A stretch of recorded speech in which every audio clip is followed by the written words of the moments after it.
Bonjour à tous et bienvenue sur la chaîne YouTube de l'Académie d'agriculture de France.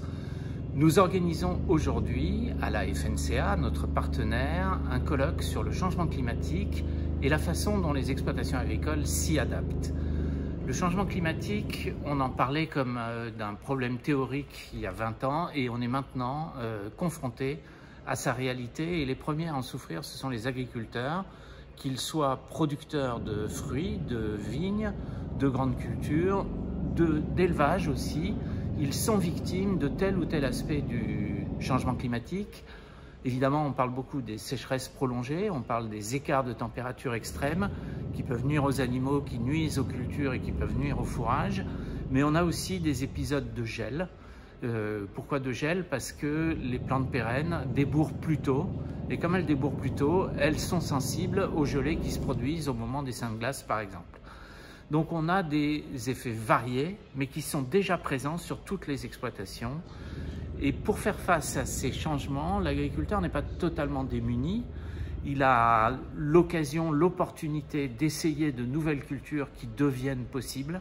On fait de la vigne dans des endroits où on n'en faisait pas avant. On fait du thé, on fait des nouvelles plantes. Mais il a aussi des contraintes. Par exemple, il existe des zones où la production fourragère est très remise en cause et où il faut imaginer d'autres systèmes pour élever ces animaux, voire renoncer à l'élevage. Donc, chaque exploitation a connu un effet du changement climatique et a d'ores et déjà commencé à envisager des solutions qui peuvent être incrémentales, c'est-à-dire on va changer de variété, où on va supprimer une culture de son assolement ou pratiquer une nouvelle culture, ou qui peuvent être structurelles. On va renoncer à une production, on va réorienter son exploitation et on va investir dans des matériels ou des services qui permettent de faire face aux aléas climatiques.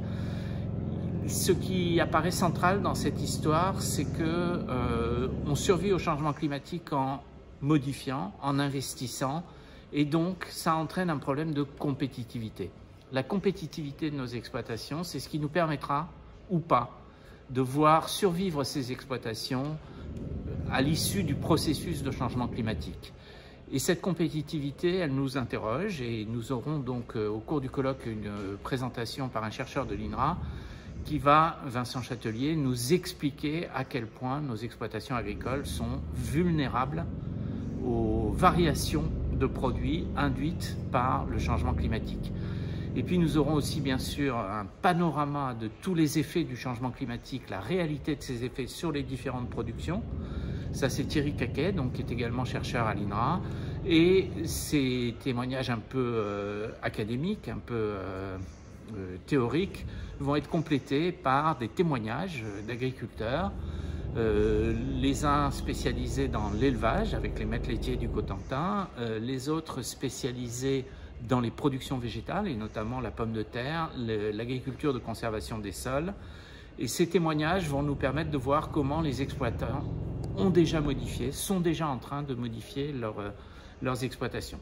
Alors ceci va entraîner des conséquences, et notamment sur les filières, puisque je vous ai dit tout à l'heure, on va renoncer à certaines cultures, on va en faire plus d'autres, donc on va modifier les équilibres de filières actuelles, et il y a des filières qui vont être en difficulté, et il y a aussi des services qui vont naître, des aides aux exploitants. Alors dans l'après-midi, nous aurons 2 tables rondes pour explorer ces nouveautés.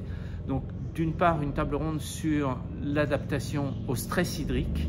Vous savez que pour ce qui est du stress hydrique, il y a une optimisation possible de l'irrigation avec des startups qui agissent en mesurant avec des capteurs et en donnant en temps réel les informations utiles aux exploitants pour économiser l'eau. Mais on a aussi Émeric Molin qui représente une start-up qui s'appelle Illicite Plante et qui nous parle de la façon de traiter les plantes pour augmenter leur développement racinaire. Donc on va écouter ça avec attention. Et puis on verra aussi dans une deuxième table ronde les apports de la génétique, que ce soit la génétique végétale, donc la recherche de nouvelles variétés plus adaptées au changement, mais aussi la génétique animale avec des animaux qui résistent mieux aux températures extrêmes ou à la soif. Et c'est Laurent Journeau de France Génétique Élevage qui abordera ce point. Donc à l'issue de chaque intervention, comme d'habitude, il y a des questions, comme d'habitude, il y a un débat avec la salle, et c'est tout l'intérêt du colloque, c'est de confronter les nouveautés, les attitudes qui ont déjà changé chez beaucoup d'agriculteurs, et essayer d'en tirer des conséquences pour l'avenir. Vous retrouverez bien entendu toutes les interventions, toutes les questions sur notre chaîne YouTube, comme d'habitude, et je vous souhaite une bonne audition de ce colloque. Merci.